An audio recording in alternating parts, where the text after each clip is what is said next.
hari ini kami bersyukur, kami telah memuji, membesarkan nama-Mu. Saatnya kami akan mendengarkan firman-Mu Tuhan, berkati kami.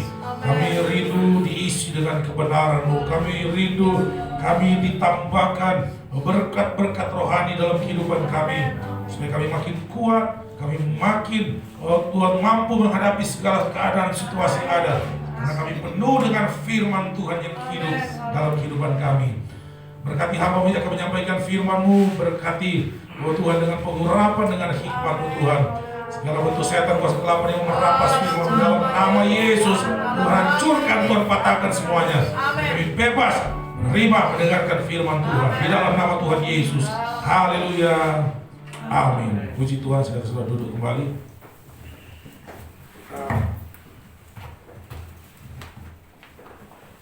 Bersyukur kepada Tuhan, pagi hari ini kita kembali ada. Tentunya ini semua karena anugerah Tuhan di dalam kehidupan kita. Nah, saudara-saudara yang saya kasih dalam Tuhan, kalau kita akan melanjutkan kebenaran Allah firman Tuhan pada seri yang masalah power karakter, bagian yang terakhir, warna di dalam foto karakter adalah ungu. Nah, saudara, kita kembali di dalam saya suka kembali dalam Filipi pasal 2 ayat 5. Hendaklah kamu dalam pikiran dan perasaanmu sama seperti yang ada dalam Yesus. Di dalam kitab Kejadian, maka firman Allah berkata, baiklah kita menjadikan manusia itu menurut gambar dan rupa kita. Jadi manusia diciptakan oleh Tuhan menurut gambar Allah, sama seperti gambar Allah. Jadi kalau kita berkata kita tidak mampu mempunyai pikiran dan perasaan yang ada dalam Yesus, kita salah. Sekalipun kita mungkin manusia biasa, tetapi saya mau katakan bahwa kita punya unsur ilahi dalam hidup kita, itu ada mengikuti kita. Nah, kita sudah melihat beberapa karakter yang sudah kita pelajari bersama dalam beberapa minggu yang berjalan, merah, kuning, dan hijau. Kemarin hijau, maka kita masuk pada yang terakhir, ungu. Nah, saudara-saudara yang saya kasih dalam Tuhan, saya kembali mengatakan di dalam setiap karakter dia ada punya ciri-ciri tersendiri, punya kelebihan-kelebihan tersendiri, dan di satu sisi bisa juga punya kekurangan-kekurangan tersendiri, tergantung di mana kita mau menonjolkannya, apakah kelebihan dari karakter itu atau kekurangannya. Nah, saudara-saudara yang saya kasih tahu, kalau kita lebih kecenderungan kita pada kekurangan, itu sangat tidak baik. Kenapa? Tidak mungkin sisi kekurangan kita membawa kita pada karakter Tuhan yang sesungguhnya, pada pikiran dan perasaan yang ada dalam Yesus. Tapi kalau kita membawa karakter kita pada karakter yang positif, kecenderungan yang positif, maka kita dapat menuju pada karakter Kristus. Karena tujuan kita kan mau jadi sama seperti Kristus, karena itu kehendak Tuhan, itu keinginan Tuhan. Nah, kita lihat kelebihan atau kecenderungan dari orang ungu. Yang pertama, saudara, orang ungu, kecenderungan orang ungu, dia orang yang sangat teliti. Kalau sudah ketemu dengan orang yang dalam foto karakter dia berwarna ungu, maka orangnya teliti.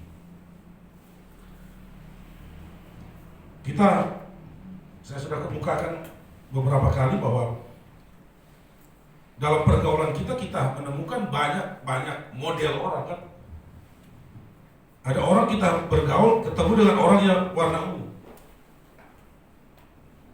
Waktu kita rapat dengan orang warna ungu, dia sangat teliti sekali. Di setiap pembicaraan, di setiap rencana, di setiap apapun, dia sangat teliti. Bahkan ketika orang lain misalnya memberikan laporan, kalau yang pimpin orang ungu, maka dia mendengarkan dengan baik dan dia akan betul-betul sangat teliti mendengarkannya, dan apa yang saudara sampaikan dia bisa ketemukan mungkin yang benar dan mungkin ada kekurangan-kekurangannya. Kecenderungan berikut dari orang yang warna ungu, orangnya sistematis. Jadi orangnya sistematis. Enggak kayak saya. Bisa lompat sana lompat sini. Dia enggak bener-bener. Orang ungu pun kalau khotbah itu sangat sistematis. Kalau dia ngajar bagus sekali. Karena apa? Karena orang sistematis kalau orang ungu. Orang ungu sangat detail. Jadi kalau melakukan sesuatu atau ada acara, maka dia betul-betul acara apa, dia perhitungkan semua dengan secara detail. Pengeluarannya, siapa yang datang, siapa pembicaranya. Jadi semua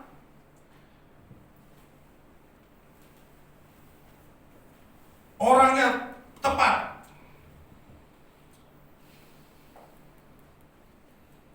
Orangnya sangat peka. Ini kecenderungan yang ada. Orangnya berkualitas. Kalau saudara di dalam gereja, saudara butuh orang ungu di dalam satu event. Jadi kalau orang ungu kasih bergandengan dengan orang yang warna merah dalam satu acara, itu bagus sekali. Yang satu berani, yang satu bisa hitung, sehingga ketika buat acara itu tidak ada masalah, tidak kekurangan, tidak amburadul dan lain sebagainya. Nah kalau orang merah kan dia pokoknya acara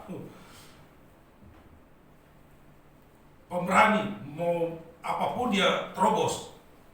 Kadang-kadang tidak memperhitungkan hal-hal yang seperti kalau di posisi orang ungu. Orangnya berpikir logis. Itu kelebihan-kelebihan. Nanti kita lihat pasti ada kekurangannya kan sebentar. Orangnya selalu berpikir logis. Bikin acara, oh ya bisa kita. Kalau di gedung ini kita bikin acara, kita undang jemaat ya 50-an orang. Kalau datang semuanya kita undang 30-an orang lagi, masuk akal. Kalau di warna tertentu kan enggak, pokoknya kita bikin acara. Takutnya yang datang 200 orang, dia tidak perhitungkan. Tapi kalau orang ini dia hitung secara detail. Kita mau bikin acara Natal, nanti kapasitas yang ada dia hitung. Di ruangan kalau dengan jarak begini 50 orang ya sudah agak padat. Ya udahlah 40 orang kalau jarak-jarak begini. Oh bisa masuk akal ini dia. Lalu dia susun anggaran dan lain sebagainya. Jadi orangnya cerdik. Ini warna ungu karena gampang saudara. Saya cepat-cepat karena saya akan tutup. Masalah foto karakter ini. Orangnya cerdik dan banyak akal. Maka orang tentunya sistematis, analitis, tepat, peka, berkualitas, sempurna, logis. Tentunya dia juga punya kecerdikan, punya banyak cara atau banyak akal kalau dalam materi ini. Dia bisa hitung, dia bisa buat sedemikian rupa sehingga acara yang dilakukan, kalau saya pakai itu acara seperti ibadah Natal dan sebagainya, maka pasti bagus. Kalau mungkin orang bilang, oh 100 orang, nggak mungkin. Dia pakai akal dia dengan hitungan-hitungan dia, dengan kecerdikan dia tentunya dia akan buat sedemikian rupa sehingga acara itu berjalan dengan baik, dengan tidak melebihi batas kapasitas yang ada. Sehingga dia mampu mempengaruhi mungkin panitia yang ada sehingga benar-benar ketika dilakukan acara semuanya berjalan dengan baik, tidak over kapasitas. Orangnya menyukai fakta. Jadi kalau orang ungu kan begini, Jangan berbicara terlalu besar sama dia. Ketika dia analisa dengan pikiran dia, ini mengada-ngada. Tapi ketika saudara berbicara tentang suatu fakta dan dia mengukur, seperti saya katakan, ini faktanya bahwa tempat ini, gereja ini hanya bisa duduk 50 orang. Ini fakta. Dia suka yang fakta. Dia jadi tidak berbicara sesuatu yang besar melebihi dari fakta yang ada. Berbicara melebihi dari kapasitas kita.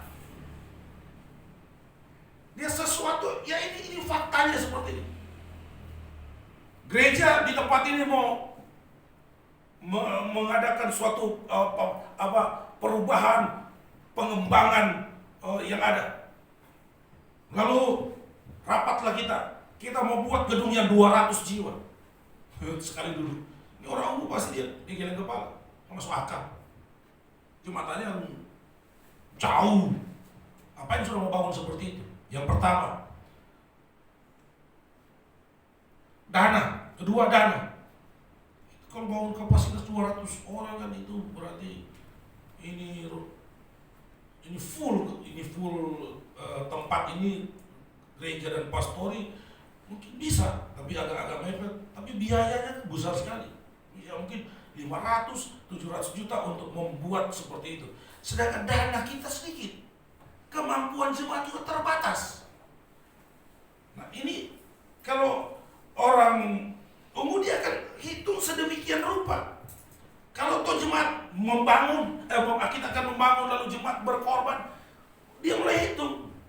Jemaat yang bisa berkorban segini cuma 1-2 orang. Lalu dana yang lain dari mana? Kalau kita minta sumbangan, kayaknya kasih orang umum sudah. Kadang-kadang orang umum kadang-kadang susah buat terobosan karena segala sesuatu dihitung dengan jelas, dihitung dengan pasti. Dia tidak bertindak asal-asal.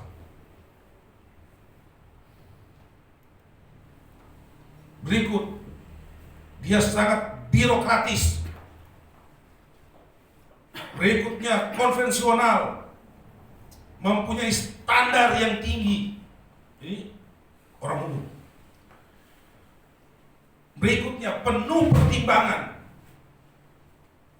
Jadi nggak sembarang. Saya sudah katakan dia benar-benar dihitung dengan teliti. Dia mempertimbangkan dengan segala kematangan baru dia eksekusi. Kalau enggak. Janganlah.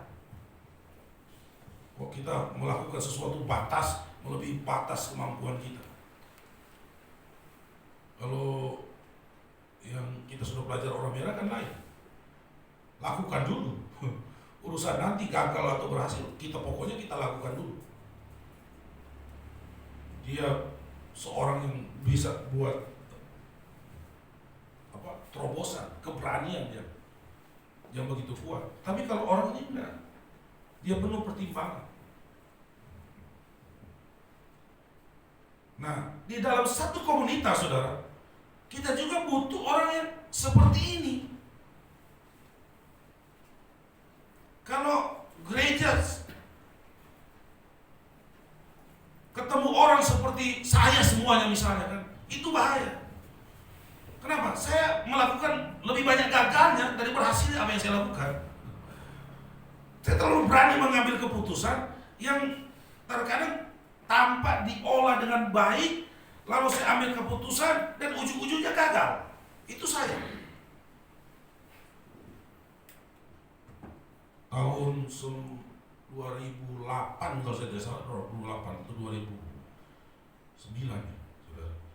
Saya berpikir untuk mengembangkan pelayanan. Saya buka pelayanan di kita, jemaat juga terlibat, membuka pelayanan di Aralia sana, saudara. Itu kan butuh dana mau sewa ruko. Sedangkan jemaat terbatas. Istri saya punya warisan. Sampai sekarang saya masih berhutang sama dia. Satu rumah di THB. Nah, kita jual aja. Kita bayar hutang karena waktu maminya masih ada yang kita perlu bayar. Sisanya kita buka pelayanan di sana. Kita jadi ibadah pagi di sini, sore di sana. Jual. Dibantu juga sama jemaat. Memang ada uang kas, masih ada uang kas. Tapi kalau tidak dibantu dari kita, itu tidak bisa. Karena ada uang operasional lainnya kan setelah kontrak, setelah ibadah. Itu nggak pertimbangkan baik-baik, saudara. Itu pembukaannya saja, saudara. Saya jatuh, saya mau copot. Baru pembukaan. Kenapa? Saya tidak hitung dulu bagaimana masyarakat di sana, bagaimana situasi ruko di sana. Masih pembukaan, saya jatuh, saya mau copot, saudara. Bayangin kita mau pembukaan sore. Pas kita mau pembukaan itu ramai sekali, itu rupanya itu ruko ke sepanjang sore itu ramai. Jadi orang-orang kampung datang main bola karena itu rukonya di depan rukonya itu agak luas sekali, jadi orang bisa main bola di situ. Dan saat itu terjadi lagi insiden di mana ada seorang yang sedikit gangguan jiwa, dia naik itu tower listrik itu dia, saudara. Jadi itu hari aja saya sudah mau coba jatuh. Jadi setiap saya mau pergi, itu saya sudah takut duluan. Pas selesai 1 tahun, selesai. Saya nggak lanjutin. Daripada saya cepat almarhum. Tapi sudah korban dulu. Kenapa? Karena saya tidak hitung, saya tidak pertimbangkan dengan matang-matang untuk melakukan pelayanan di sana. Itu rumah sudah terjual dulu. Dan duitnya tinggal sedikit. Nah, lama-lama habis juga. Kenapa? Karena tidak ada pertimbangan. Nah, kalau orang mulai, kalau saya jual rumah ini kira-kira gimana ya untuk pelayanan? Kira-kira ke depan bagus nggak itu ya, prospek nggak itu pelayanan di sana untuk ke depan? Bisa nggak ada jiwa-jiwa datang di sana? Ya, mungkin cuma di tempat ini setelah saya ngomong itu cuma oh iya, itu gembala memang ada agak popo-popo sedikit itu.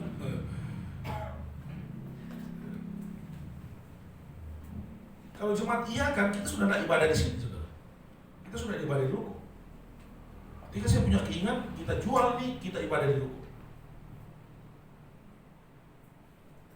Tapi ada jemaat umum yang mempertimbangkan, jangan Pak, 10 tahun kemudian Pak, rumah ini habis, ruko itu dan pelayanan ini habis. Jadi memang butuh, justru saya katakan butuh orang-orang penyeimbang. Oleh sebab itu jangan saudara marah ketika ada orang yang berbeda karakter dengan kita. Itu memang saya katakan ketika kita melihat karakter ini, lalu kita bisa menghargai orang, berarti kita sementara menghormati Tuhan, pemberi karakter. Kita sementara menemukan kelebihan dalam karakter kita. Kita sementara menerima karakter orang lain. Ini tujuannya. Karena kita tidak bisa paksakan bahwa dalam satu komunitas jadi sama seperti saya semuanya. Itu kacau, saudara. Bisa jemaat semua tidak punya rumah. Kenapa? Karena Bapak Gembala ingin ekspansi pelayanan. Jemaat diminta jual semua itu rumah untuk bantu itu beli itu kontrak itu sport center.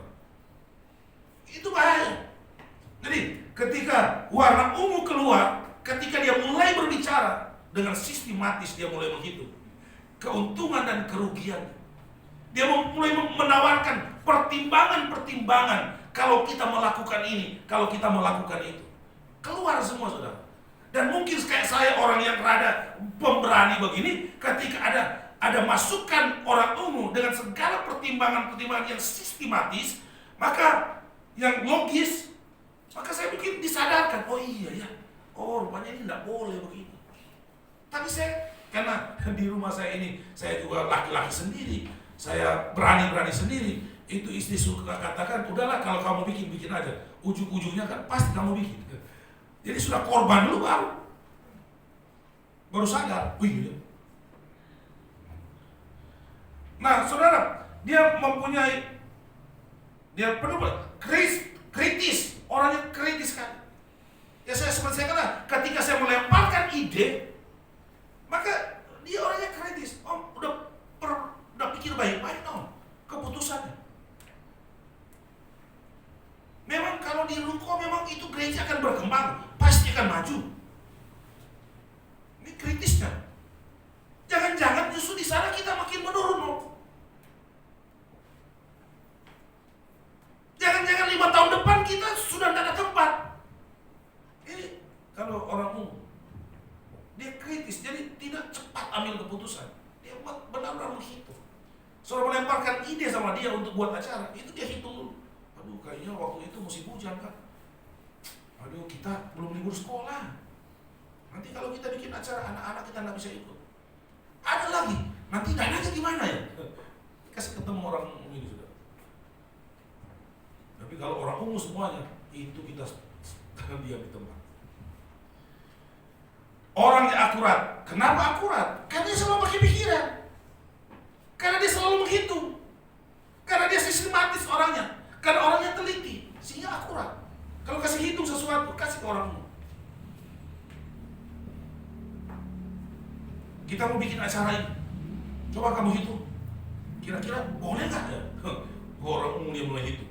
Oh, kalau kita sekian orang, nanti kalau kita pergi di Taman Mini, biaya masuknya sekian. Kalau sekian orang ya kita cuma butuh sekian mobil. Kalau kita bawa mobil pribadi. Tapi kalau kita mau sewa bus, berarti anggarannya segini. Nanti makannya kalau kita bawa masing-masing ya hemat sih.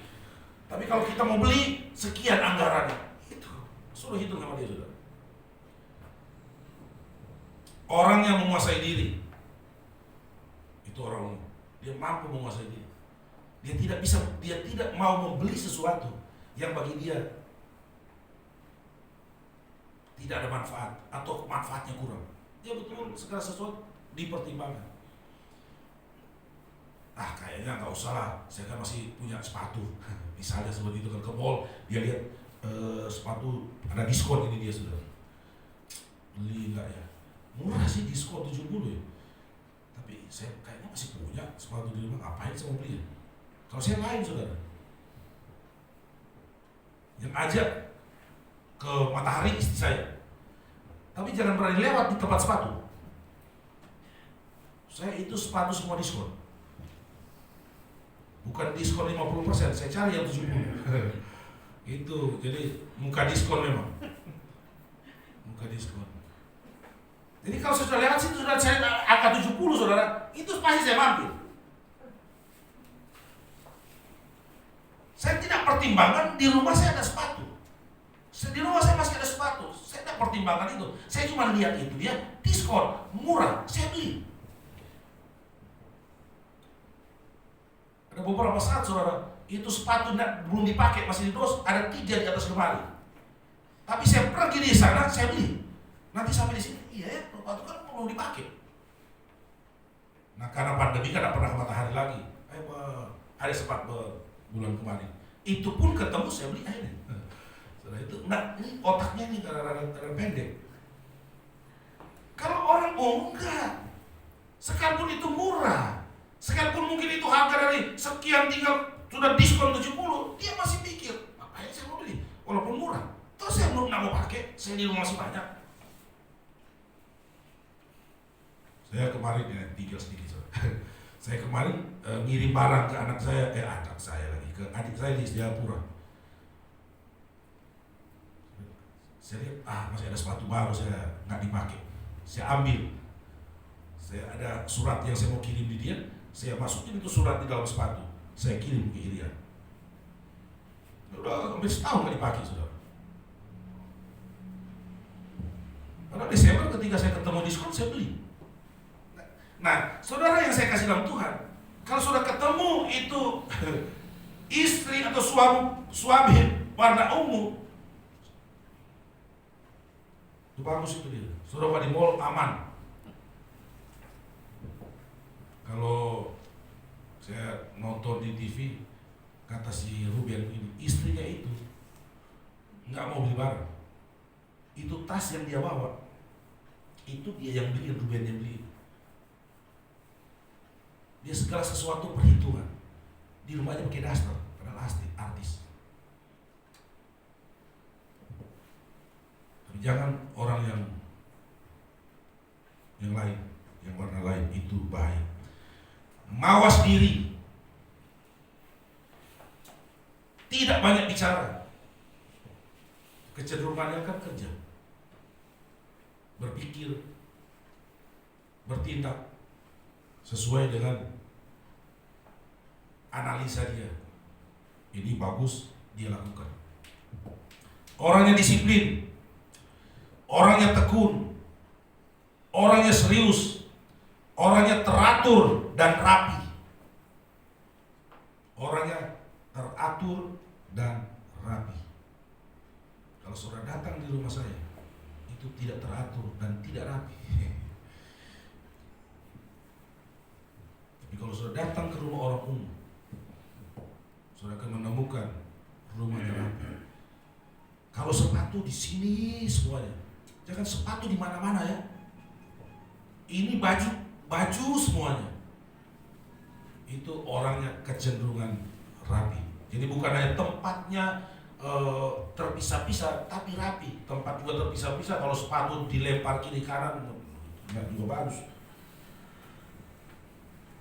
Orangnya ekonomis.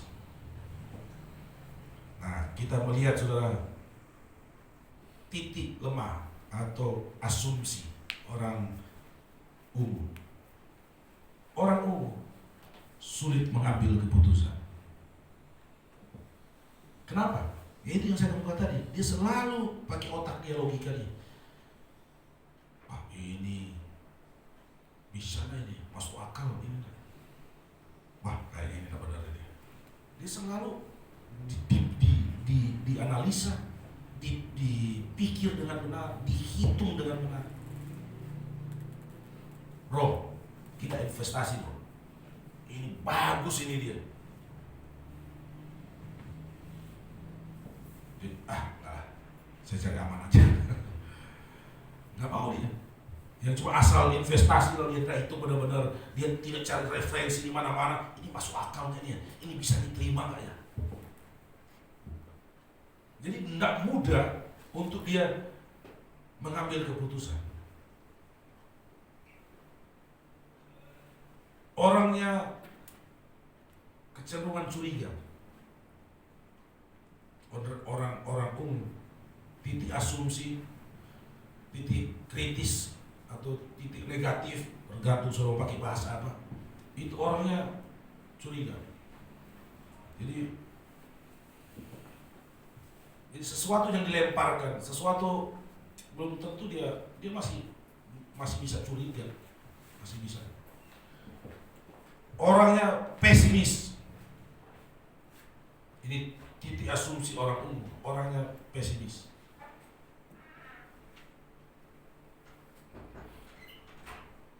Wah, kayaknya ini dia kan justru itu kenapa umum kecenderungan dia kalau warna berikut dia ke hijau.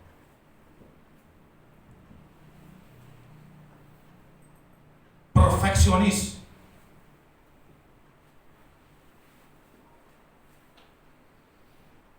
Orangnya selektif untuk bergaul. Jadi tidak semua orang bisa bergaul dengan orang ini. Dianya, tidak semua dia bisa bergaul dengan semua orang. Orangnya subjektif. Sulit percaya. Kembali kan semua karena diukur ini, sehingga dia tidak mudah ketika menyampaikan sesuatu dia langsung percaya. Dia sulit percaya. Dia kembali dulu menghitung semuanya, dipikirkan semuanya, baru dia bisa percaya. Acuh, sombong. Ini asumsi, titik asumsi. Sombong. Karena orang biasa, orang cerdas, orang apa, orang belum bicara, kamu belum ngomong saya sudah tahu itu. Nanti begini kan. Itu kan ini kecenderungan orang ini. Kenapa? Karena dia semua menghitung, dia semua sudah tahu ketika orang menyampaikan sesuatu kepada dia, terkadang dia dengan merasa sumpah. Apakah saya sudah hitung, saya sudah lebih tahu dari kamu. Ada teman saya begitu, udah, masih kecil, belum tahu apa-apa. Om lebih tahu, om pengalaman. Takut dikritik.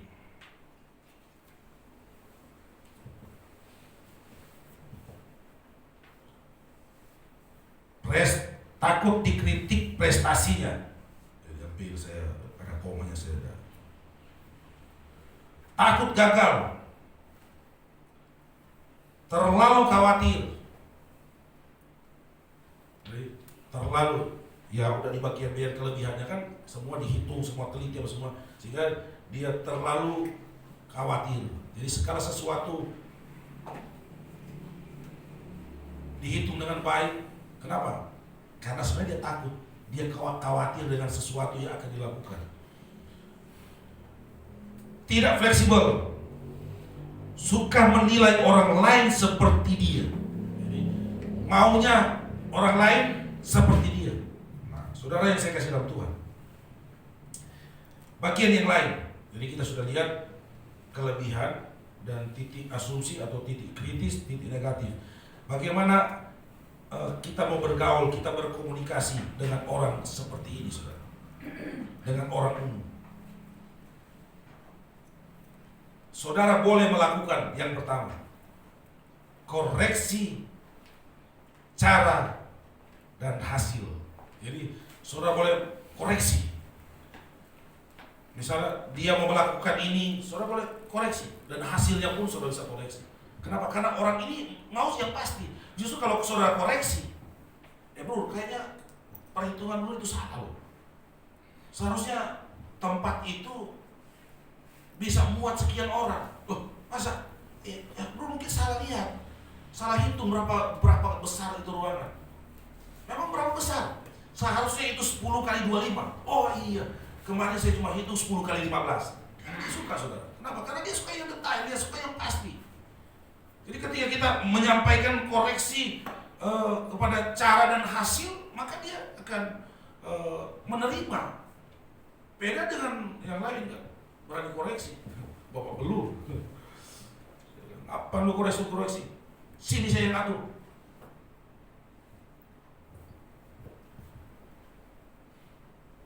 Beri masukan yang detail.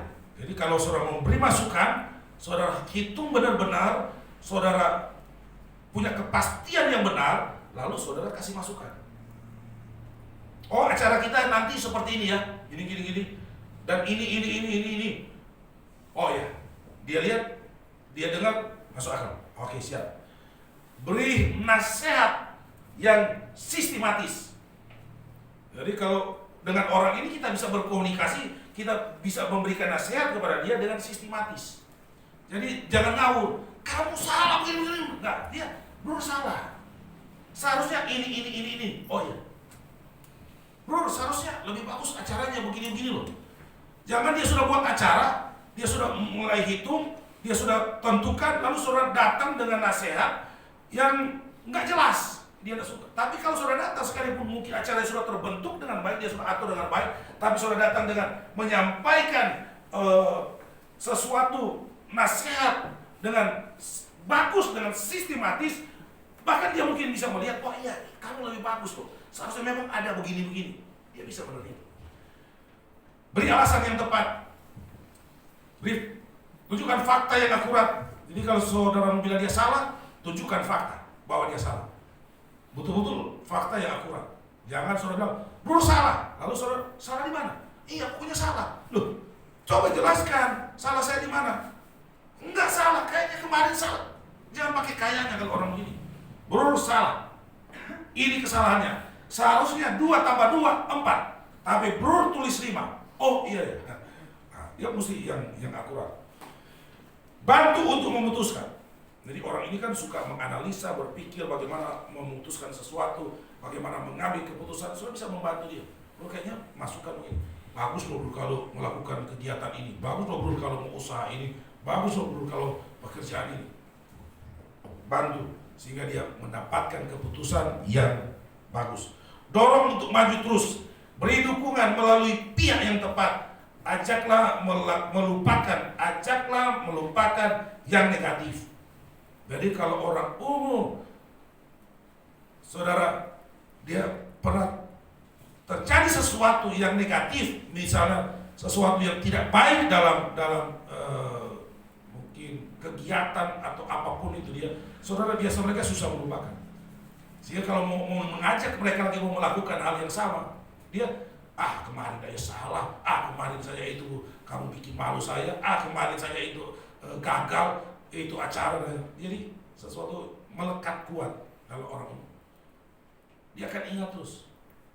Nah, ajak dia, bro, jangan ingat terus kegagalan hari kemarin, biarlah hari kemarin, dan kiranya hari esok kita punya kesuksesan sendiri. Nah, seperti kata Tuhan Yesus, biarlah kesusahan hari ini cukup hari ini, dan besok lain lagi. Saudara, memang perlu bangunlah percaya diri melalui kekuatan dia. Nah, yang tidak boleh saudara lakukan, berkomunikasi dengan orang umum, menyalahkan pribadinya. Nah, dia tak mau itu, saudara. Terlalu umum, jadi menyampaikan sesuatu tidak detail, terlalu umum. Kalau saudara ngomong mulu kemana-mana, dia tidak suka itu. Tapi dia lebih suka pada fokus. Oh, hari ini kita mau begini, ya itu saja, saudara. Jangan muter ke sana-sana. Nasihat yang tidak tentu. Jadi memberi nasihat, tapi saudara pun tidak memberi keyakinan kepada dia bahwa apa yang saudara sampaikan itu betul-betul itu bagus dan itu terjadi. Ini tidak tentu.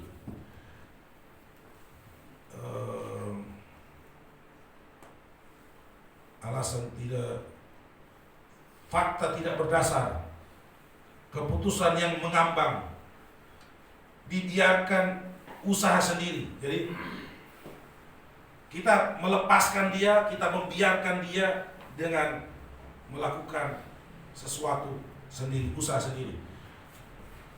Dukungan yang bukan dari otoritas. Jadi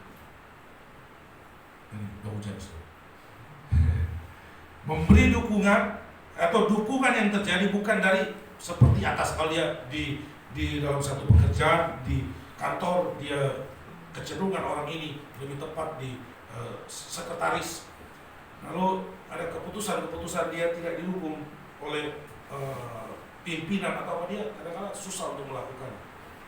Dia tidak percaya dengan. Jangan bekerja dengan ragu. Jadi kalau ragu-ragu meninggalkan bagi orang. Jadi jangan berkomunikasi dengan orang ini seperti ini. Bekerja dan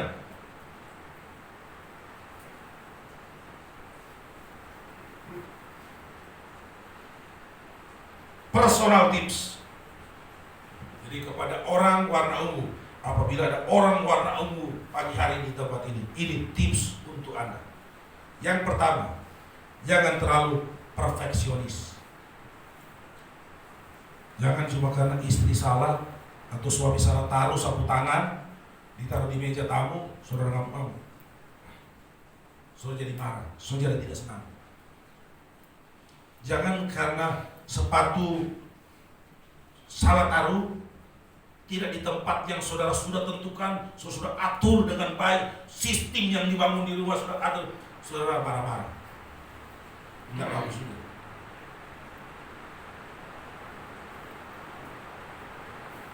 Jangan karena teman melakukan sesuatu, pada akhirnya mencapai tujuannya, tapi dengan cara yang tidak seperti yang diinginkan, lalu saudara jadi tidak suka. Nah, jangan terlalu perfeksionis. Jangan terlalu analitis. Itu lama. Kalau dengan orang ini, kalau dia terlalu seperti itu, Natal kita butuh setengah tahun. Semua itu, setiap rapat ada saja dia punya hitung-hitungannya. Enggak, jangan juga saudara. Berfokus ke depan. Seperti saya katakan, dia suka mengingat kegagalan di masa lalu. Tipsnya kepada orang umum, ayo jangan lihat ke belakang. Aku melupakan yang ada di belakang dulu. Aku mengarahkan pandangan ke depan. Berlari-lari untuk memperoleh hadiah. Nah, itu aja saudara. Nah, kalau orang begini, lalu kemarin juga sudah bikin kok nggak ada hasil, nggak ada guna. Jadi mandek saudara. Jadi bagi orang umum jangan terlalu menoleh ke belakang. Fokus saja pada masa depan. Fokus saja pada hal-hal yang ada di depan. Yang di belakang biarlah belakang. Syukur istriku itu warna ungu. Hal yang warna ungu bahaya sebenarnya. Itu dia lihat terus itu rumah di THB. Walaupun dia hadap ke ujung menteng, tapi pikirannya di THB. Dia lihat ujung menteng dia lihat saya, ini suamiku, itu rumah THB dia sudah jual habis. Syukur namun sudah. Tapi bukan karena aku saya sia-siakan, enggak juga sudah. Walaupun dia bilang kamu banyak sia-siakan saya, kalau kami keputusan pada ujungnya gagal. Kalau sudah gagal kau cari saya. Ya, nah itu kelemahan. Puji Tuhan, bukan sekali puji Tuhan bukan ungu. Kalau ungu kembali itu terpikir sekarang, itu rumah THB. Kembangkan hubungan yang hangat dengan orang lain. Jadi siapapun, ayo kembangkan hubungan yang hangat dengan orang lain. Walaupun aduh dia seharusnya dia kalau ajak ini orangnya nggak sistematis, nggak. Dia kalau ajak di kepanitiaan, saya tidak suka sama orang ini.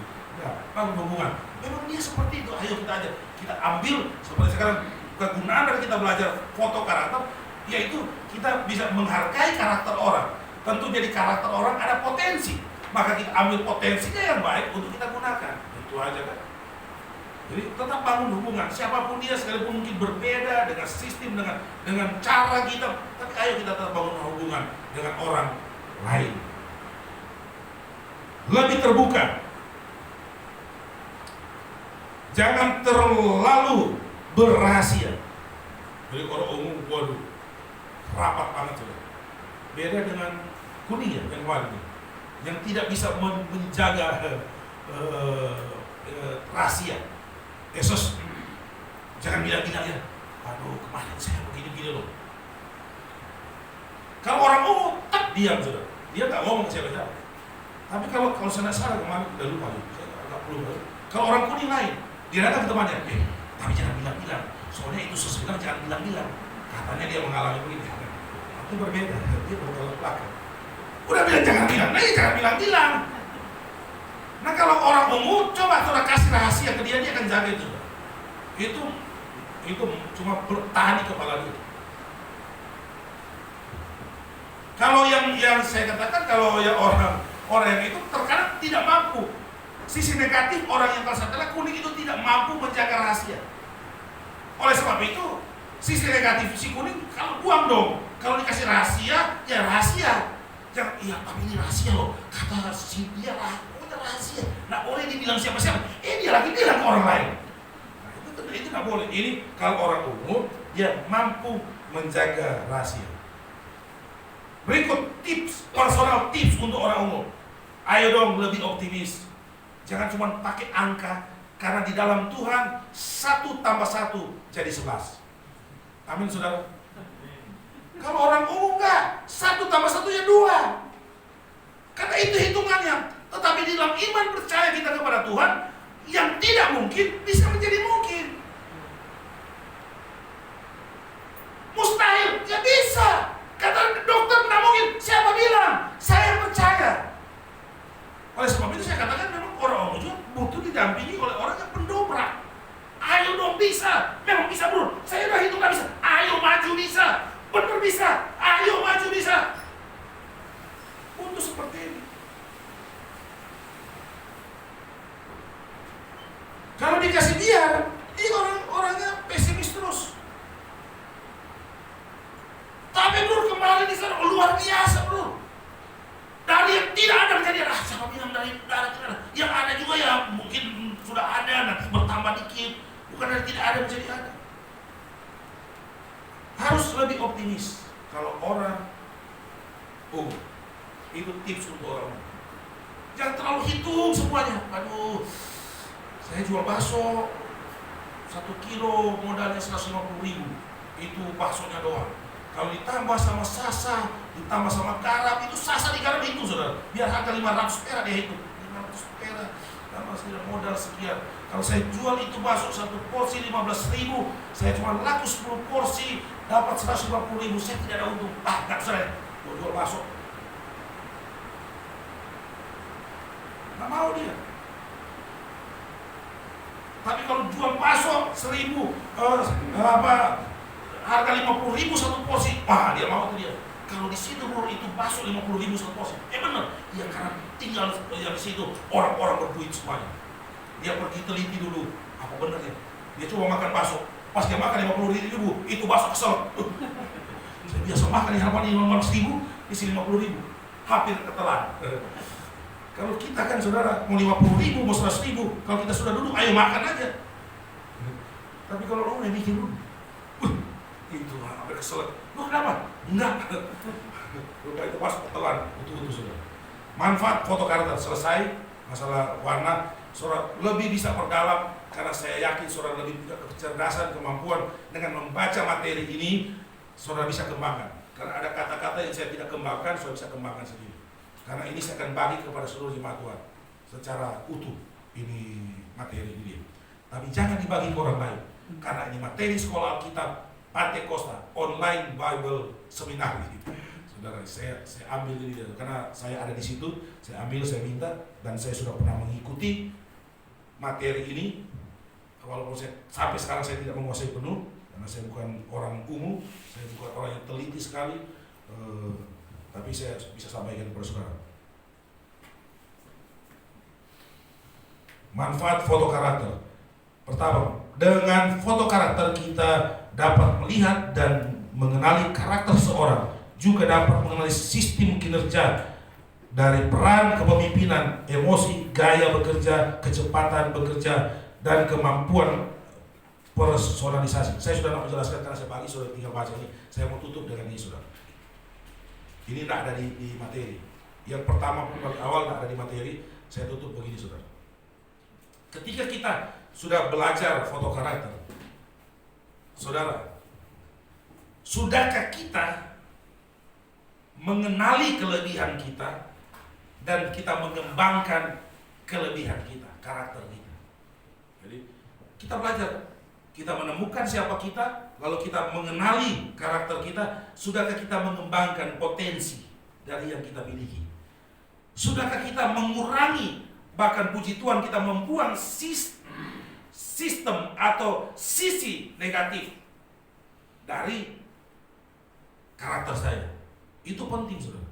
Saudara melihat begini, bagaimana Daud mengembangkan karakter dia, kemampuan dia. 1 Samuel pasal 17 ayat 37 sampai 34 sampai 37. 1 Samuel 17 ayat 34 sampai 37 demikian firman Tuhan. Tetapi Daud berkata kepada Saul, ini Daud si pemberani, hambamu ini biasa mengembalakan kambing domba ayahnya. Apabila datang singa atau beruang yang menerkam seekor domba dari kawanannya, maka aku mengejarnya, menghajarnya, dan melepaskan domba itu dari mulutnya. Kemudian apabila ia berdiri menyerang aku, maka aku menangkap janggutnya, lalu menghajarnya dan membunuhnya. Baik singa maupun beruang telah dihajar oleh hambamu ini, dan orang Filistin yang tidak bersunat itu, ia akan sama seperti salah satu dari para binatang itu, karena ia telah mencemooh barisan daripada Allah yang hidup. Pula kata Daud, Tuhan yang telah melepaskan aku dari cakar singa dan cakar beruang, dia juga akan melepaskan aku dari tangan orang Filistin itu. Kata Saul kepada Daud, pergilah, Tuhan menyertai engkau. Saudara melihat, Daud punya kelebihan, dia punya kemampuan. Di padang dia mencabik-cabik itu singa. Dia mengembangkan, jadi bukan singa lagi, kemampuan dia bukan lagi melawan binatang, tetapi dia datang ketika bangsa Israel ketakutan, ketika bangsa Israel tidak mampu menghadapi orang Filistin yang mencemooh, yang memfitnah orang Israel dan tentara-tentara yang ada. Maka Daud datang, saya punya kelebihan, saya punya kekuatan, saya punya kemampuan. Siapa itu orang Filistin? Kakak-kakaknya marah, siapa engkau? Ayo pulang, pergi jaga itu 1-2 ekor kambing domba di padang. Daud, enggak, dia nak pulang. Dia bertanya kepada tentara-tentara lain, ada apa ini? Itu orang Filistin mencemooh, orang Filistin itu menakut-nakuti, itu raja pun takut. Dia menghadap Saul, Saul panggil dia, siapa itu orang itu yang jago? Panggil dia, Daud menghadap. Daud kan, aman, Tuanku Raja, jangan takut. Saya akan kalahkan itu Goliat itu, orang Filistin itu dia. Dia mengembangkan apa yang dia miliki. Tadinya hanya mengalahkan itu singa dan beruang, tapi dia tidak takut ketika dia menghadapi sesuatu. Dia punya potensi yang ada dalam hidupnya, dia punya potensi yang ada dalam dirinya. Dia gunakan untuk sesuatu yang lebih besar lagi. Sekarang dia harus melawan itu tentara, itu panglima besar orang Filistin. Kita gunakan itu saudara. kita punya. Saya katakan tidak mungkin di antara kita tidak punya potensi. Siapapun kita punya potensi untuk kita bisa kembangkan sesuai dengan kemampuan kita. Kembangkan itu. Jangan kembangkan sisi negatif. Jangan kembangkan sisi negatif. Saya berharap tidak lagi jemaat yang jadi lemah. Tidak lagi jemaat yang tersinggung dengan orang lain. Tidak lagi jemaat yang mendengar kata-kata yang lain lalu dia menjadi ciut, tidak mau gereja. Udah biarkan saja. Kalau kita masih seperti itu berarti sisi negatif masih kuat mempengaruhi kita. Sehingga ketika kita mengambil keputusan, kita ambil keputusan dengan sisi negatif yang mempengaruhi kita. Buang. Daud diambil sisi positif. Kalau diambil sisi negatif, apa yang terjadi? Dia pulang kakak-kakaknya. Kami tahu kejahatanmu, pulang kamu. Kalau Daud ambil sisi negatif, saya datang baik-baik, membawa makanan, membawa roti bekal yang disuruh oleh Isai ayah. Saya enak-enak di padang jaga domba, tapi karena perintah orang tua, demi kalian saya bawa makanan. Ketika saya sampai, kalian marah-marah, kalian katakan saya penjahat, nakal, pulang. Maka Daud, dia kecewa dong seharusnya kan. Bawa makan untuk kalian marah-marah saya. Tapi Daud tidak melihat itu. Saya punya potensi. Sekarang bangsaku dihujat-hujat oleh orang Filistin. Sekarang bangsaku dihujat-hujat oleh si Goliat ini. Saya tidak akan keluar. Saya tidak melihat sisi negatif yang saya terima ketika saya datang di permedan pertempuran. Saya mau kalahkan dia. Saya mau menghadap raja. Saya mau katakan, dia pasti kalah. Itu potensi yang kita punya, kita gunakan. Saudara, jangan cuma kata orang, bodoh kata orang bagi saya. Kalau cuma kata orang, lalu kita tidak selamat. Hanya kata orang, lalu kita jadi lemah. Hanya kata orang, kita jadi sakit. Bodoh namanya saudara. Kenapa? Saya berani sekali berkata bodoh. Kenapa? Karena saya sudah menyampaikan ini pelajaran. Kalau belum, saya takut kena bodoh. Apa alasan mau kena bodoh saya? Nah sekarang saya katakan, kenapa saya katakan bodoh? Kalau kita mau masih terpengaruh dengan sisi negatif dalam hidup kita, kenapa? Karena sudah mendengar ini. Memang di dalam kehidupan kita ada sisi positif, sisi negatif. Nah kita lanjut saudara. Jadi yang kedua tentang respon saudara. Kita belajar tentang respon. Saya sudah katakan, jadi jangan kita terpengaruh, akhirnya merusak kita. Respon kita jadi salah. Kita lihat Yusuf saudara. Kejadian pasal 45 ayat 37. Dan Yusuf berkata kepada saudara-saudaranya. Ini pertemuan Yusuf dan dia memperkenalkan dirinya. Akulah Yusuf, masih hidupkah Bapak? 45 ayat 3 dan sampai 7. Tetapi saudara-saudara, lihat baik-baik, saudara garis bawahi baik-baik. Tetapi saudara-saudaranya tidak dapat menjawabnya. Sebab mereka takut dan gemetar menghadapi dia. Saudara, Yusuf memang bukan orang Nado. Yusuf juga bukan orang Batak. Orang Nado respon yang lain kalau berhadapan dengan orang yang sudah menyakiti kita. Itu bisa bahaya kalau itu. Saudara-saudaranya takut, mereka gemetar. Kenapa? Karena mereka telah melakukan kejahatan kepada Yusuf. Nah sekarang Yusuf sudah menjadi pemimpin, sudah menjadi penguasa di Mesir.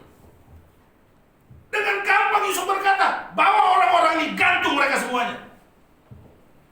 Bawa orang-orang ini, jemur, biar semut merah menggigit mereka 1 minggu. Bisa.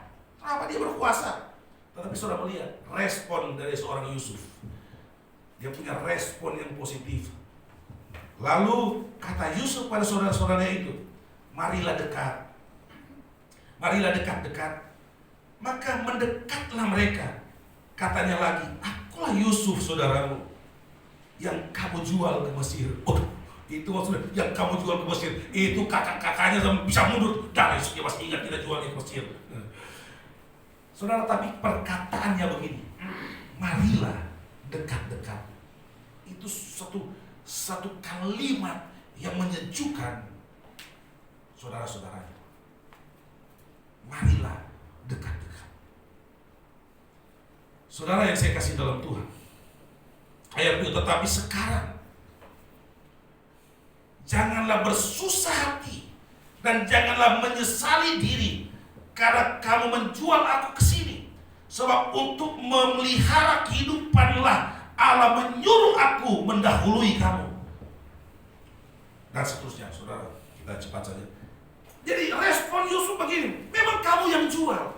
Tetapi Yusuf melihat pandangannya dia berbeda. Dia berkata, tetapi tahu nak kamu bahwa sesungguhnya Tuhanlah, Allah lah yang menyuruh aku mendahului kamu ke Mesir. Dia berkata lagi, sudah tidak berkata kamu menjual aku, mendahului kamu ke Mesir. Untuk apa? Untuk memelihara kamu. Karena sudah terjadi 2 tahun kelaparan. Sudah di mana masih ada 5 tahun lagi kelaparan.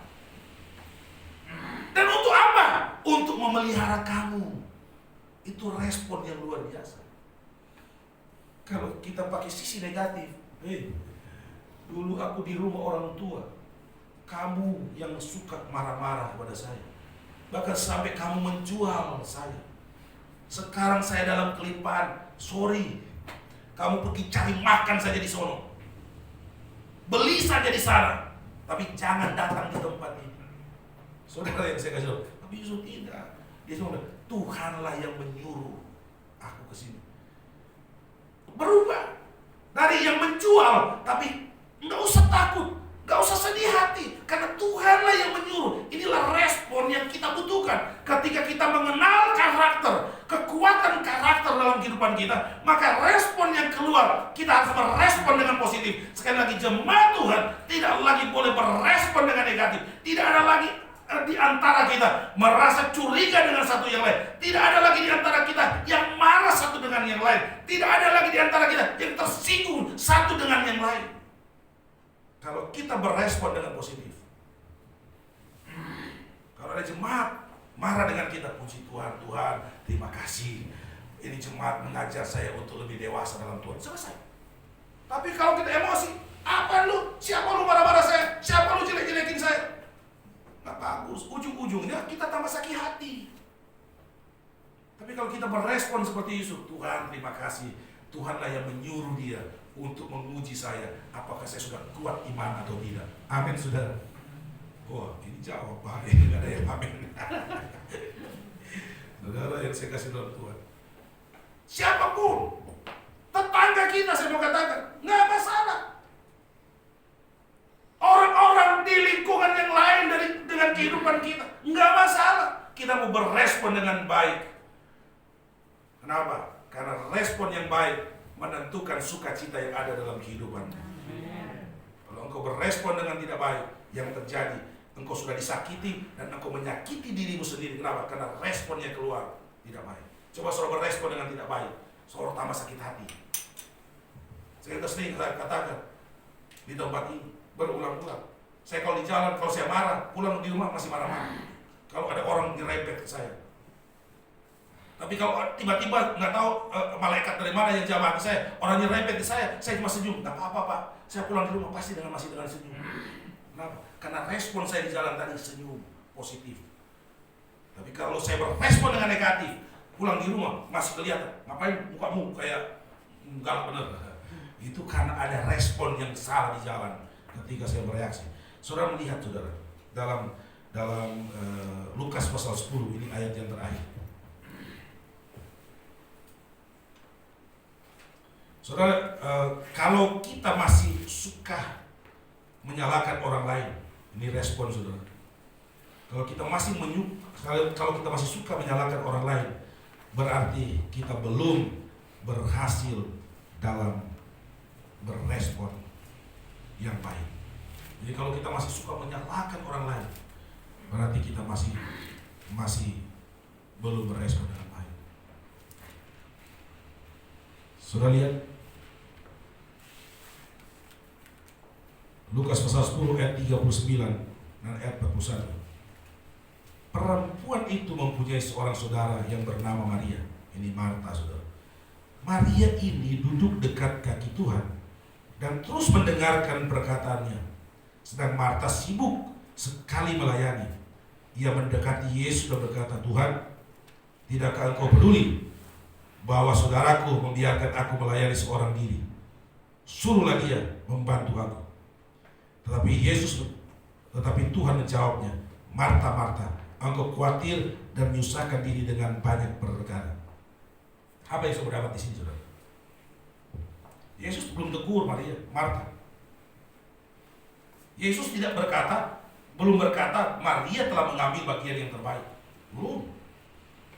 Tetapi ketika Marta bereaksi karena dia melihat itu Maria hanya duduk-duduk dekat Yesus, baru Yesus memberikan jawaban. Kalau Marta tidak datang meminta Yesus untuk menyuruh marah kenapa Maria cuma duduk-duduk seperti itu, maka itu semuanya normal. Apa yang dikerjakan Marta juga bagus. Yesus duduk satu hari situ nggak dikasih makan, lapar Yesus. Tetapi karena Marta berespon, merasa dirinya yang capek sendirian, baru Yesus memberikan jawaban. Marta, Marta, kamu ini sesuatu yang lahiriah saja kamu kerja-kerja, kamu capek-capek. Itu Maria bagus, dia duduk dekat saya, dia dengar firman Tuhan, misalnya seperti itu kan. Tapi saudara coba juga tiap minggu, satu minggu full datang dengar firman Tuhan, ada kerja-kerja. Susah juga saudara kan. Oleh sebab itu, apa yang dikerjakan oleh Marta itu tidak salah. Tetapi ketika Marta berespon, menyalahkan Maria, baru Yesus memberi teguran kepada dia. Sebab itu saudara mari, itu gereja penting orang mendengarkan firman Tuhan, tapi gereja penting juga orang melakukan pekerjaan yang jasmani. Itu tidak bisa terpisahkan.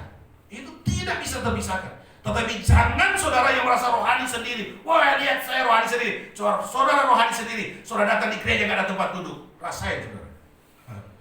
Tapi juga jangan saudara berkata, saya kerja sendiri, saya siapkan semuanya. Saudara juga siapkan sendiri, kalau tidak ada rohani, saudara juga sia-sia itu semuanya. Jadi itu juga berjalan bersama-sama. Selagi kita di dunia ini, kita tidak bisa pisahkan dari kehidupan jasmani juga. Sebab itu saudara mari, kita bisa merespon dengan baik. Saya percaya dan saya yakin saudara, suami dan istri akan lebih baik lagi ke depan. Sesama jemaat pasti akan lebih baik lagi ke depan. Orang tua dan anak-anak pasti akan lebih baik lagi ke depan. Nah, saudara sudah tahu, oh ini papa saya, oh ini mama saya. Kita mau merespon dengan baik supaya Tuhan dipermuliakan. Puji Tuhan, Tuhan memberkati. Ku mau sepertimu Yesus, kita nyanyikan pujian ini. Memang agak masih krimis-krimis, kasihan yang motor kan.